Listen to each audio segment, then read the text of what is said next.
Почитувани сограѓани, градоначалникот Папазов и директорот на комуналното јавно предпријатие Водовод Антонио Паунов бараат покачување на тарифата за снабдување со вода за пиење, канализација и прочистување на отпадни води. Зошто? Затоа што тендерот за времени партиски вработувања го потрошивте уште во месец март годинава.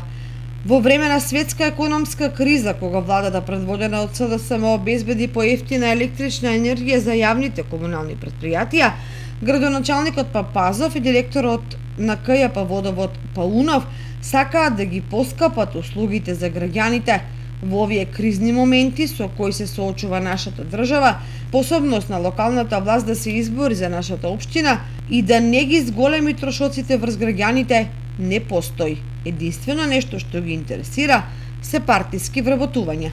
Малку беа 70 милиони денари загуба од минатата година, за во првиот квартал од оваа година продолжат со истото темпо, односно со загуба од 8 милиони денари.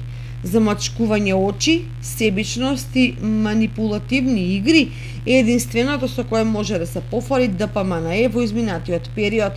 Бидејќи актуелниот директор нема доблест да си поднесе оставка, бараме градоначалникот овој пат да постапи совесно и за доброто на сите граѓани на општина Кочани и веднаш да го разреши од функцијата директор, се вели во соопштението испратено од советничката група предводена од СДСМ и коалицијата.